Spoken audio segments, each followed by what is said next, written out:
My name's Beth, and today I'm going to be doing my August wrap-up. August was such a successful month for reading for me. I ended up reading 16 books.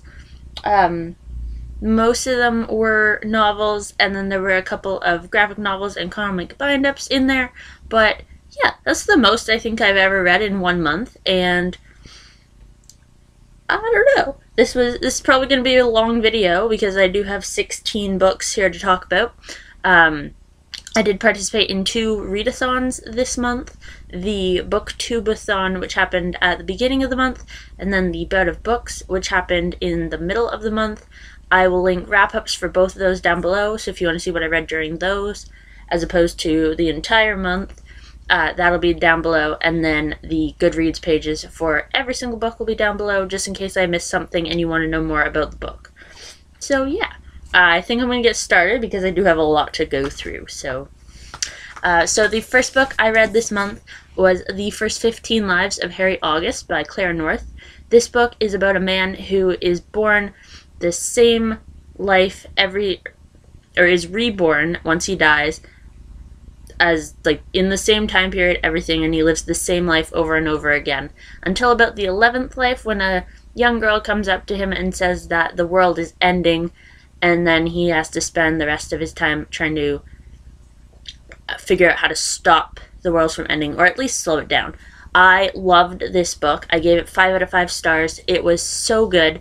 It is kind of a slower paced book, and there is a lot of just kind of dry humor in it, but I loved it so much, and this is probably going to be one of my favorites of the year. Next, I have Armada by Ernest Cline.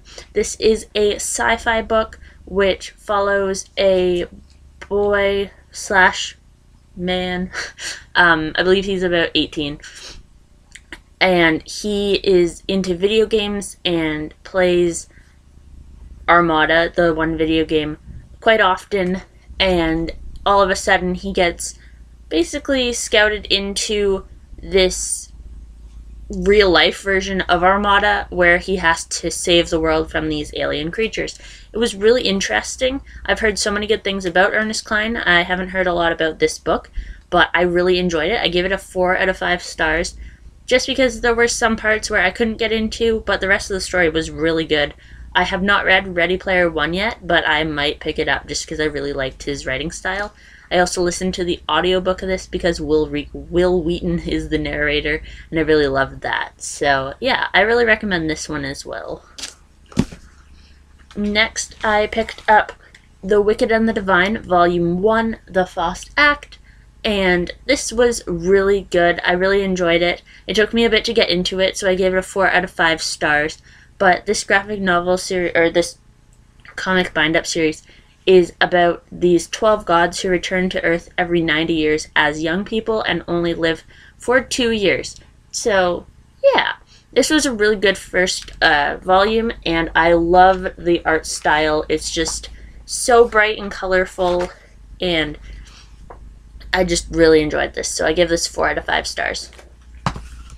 Next, so this was the first book I read during the booktubeathon, but if you're wondering more about what all I read during them, the links are down below, as I said. So next, I read The Kiss of Deception by Mary E. Pearson. This is the first book in the Remnant Chronicles, and this book is kind of a mystery. It's fantasy, but I'm not going to give too much away because it's a really good book to go into without knowing basically anything about. It's about a princess who runs away from her arranged marriage, or just before she's supposed to get married, to this guy she's never met, who is the prince. And then the prince and the assassin go out after her, and throughout this book you don't know who's who until about the end, which, I mean, it was a huge shock to me, but it totally makes sense looking back. And I loved this. It was 5 out of 5 stars, in my opinion, and yeah. Next, I picked up P.S. I Still Love You by Jenny Han. This is the sequel to All the Boys I Loved Before, and because this is a sequel, I'm not going to get too much into it because I don't want to spoil the first book. But again, I loved this. It was a 5 out of 5 stars to me, and I'm not going to say it was better than the first, but I'm not going to say it was worse. I think both of these books are equally just as good. So, yeah. After that, I picked up East of West, Volume 1. This is a sci-fi western, which, I mean, it's really difficult to explain. And again, this is a book that is best to go into without knowing a whole lot about it. But it was awesome. I gave this a 4 out of 5 stars. The ending just completely captivated me and immediately made me want to pick up the second volume, which I did not own. So I haven't gotten to the second volume of this yet, but I'm hoping to get to that in September, but I'll talk about that later. After that, I picked up, finally, Throne of Glass by Sarah J. Maas. This book was amazing. I loved it. It's the first book in a fantasy series, and it follows our main character, Selena Sardathian, who is the kingdom's best assassin, I believe, like, that's her title. And she is in prison, and then the prince comes and tells her that his father is needing a new champion, so she competes in a competition with 23 other assassins and various bad guys. Not bad guys, but in a competition to become the king's champion. So yes, this is the first book in what is going to be a 6-book series, and the 4th book actually just came out today. So I'm hoping to read more of this series in the next couple of weeks. But again, I will talk about that later. And if I did not say, I gave that book 5 out of 5 stars because I loved it. Then I read Alex and Ada, Volume 1. This is a really interesting graphic novel or comic bind-up, which I had no idea what it was about going into it, but Alex is this real man who lives in this futuristic society, and then he's all alone. His girlfriend just broke up with him, and his grandmother sends him Ada, who is a very futuristic robot who is a realistic human. Yeah, it was really interesting. I really loved this. The art is amazing in this. It's done very simplistically, but it totally adds to the story, and I'm really excited to get to the next volume of this. 5 out of 5. Then I read George by Alex Gino. This book is a children's book or middle grade. I've heard both, so I believe it's a children's book, but I gave this 3.5 out of 5 stars just because it is a children's book. It was very simplistic, and I had a hard time kind of like getting fully into it at the beginning, but by the end I really enjoyed this. I did a full video review of this book. If you want to see more of my thoughts, I will link that down below for you. And yeah, this book follows a 10-year-old girl named George. George was born in a boy's body but identifies as female, making George transgender. And yeah, it's super important, and I really enjoyed this. It was just, the writing was really simplistic, and it took me a little bit to get into the story. But yes, 3.5 out of 5. After that, I read The Heart of Betrayal by Mary E. Pearson. This is the second book in the Remnant Chronicles, and this is the sequel to The Kiss of Deception. Again, I'm not going to get into this book as to what it's about because I don't want to spoil the first book, and this series is really just really good to get into without knowing too much. So yeah, again, 5 out of 5 stars. I absolutely loved this. I loved all the character development you see just from the start of the first book all the way through to the end of this book, and I cannot wait for the third book to come out in this series. After that, I read probably my favorite graphic novel that I've read this month, or at least one of them, and that is Nimona by Noelle Stevenson. Nimona is such a great graphic novel. The writing and the art are just amazing. Nimona follows this young girl named Nimona who is a shapeshifter, and she teams up with this villain basically as his assistant to stop the Golden Boy, or to defeat the Golden Boy. And yeah, there's so much more to it than that, but I don't want to get too much into it because it is just a really interesting graphic novel to experience for yourself. Their characters are definitely very not good and evil. There's a lot of like morally gray characters, even between the three main characters. And yeah, so 5 out of 5 stars. Highly recommend. This is probably going to be one of my favorites of the year. My books are falling. So after that, I picked up Shatter Me by Tahar Mafi. This book I did have a few problems with. It took me a really long time to get into it. The writing style was just very different to what I'm than what I'm used to reading. I didn't hate it. I definitely didn't love it, though. It took me a really long time to get into this book, but I can see that the storyline is going to get better as it goes, and I'm excited to pick up the second book, but I'm not sure if it'll be immediately. I gave this a 3.5 out of 5 stars, just because it did take me so long to get into this. After that, I read The Wicked and the Divine, Volume 2.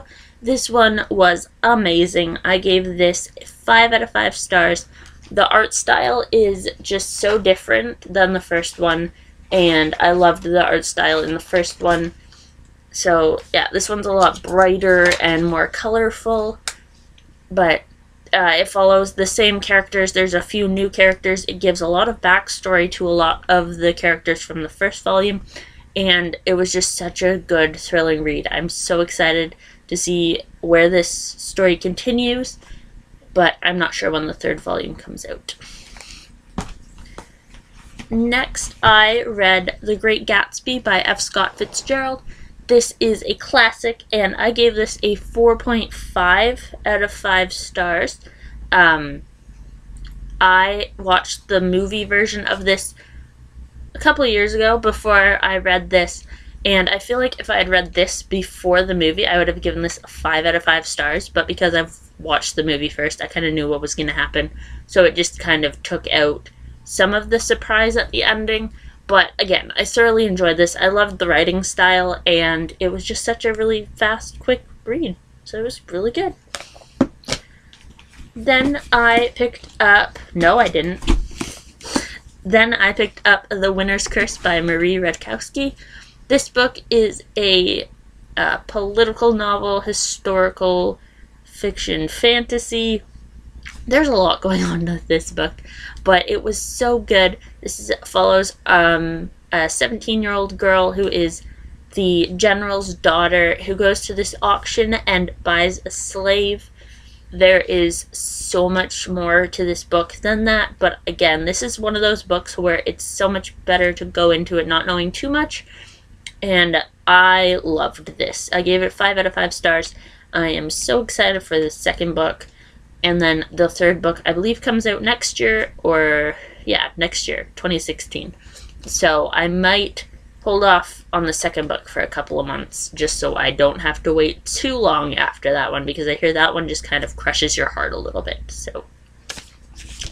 And the final book I read this month was Lola and the Boy Next Door by Stephanie Perkins. This is the second book in the Anna Lola Isla companion series. And I really enjoyed this. I gave it 4.5 out of 5 stars. I didn't enjoy it as much as Anna and the French Kiss, but I really enjoyed the storyline. The end was definitely a lot better than the beginning, in my opinion. But, yeah, I just really enjoyed this. Lola and Cricket were just such adorable characters. And you do see Anna and St. Clair in here as well. So I am super excited to pick up the Isla and the Happily Ever After and see where it goes and how this whole companion novel trilogy concludes. So yeah. So that was all I read. Not all, that was a lot, but that was everything I read in the month of August. I read so many good books, so many 5 out of 5 stars.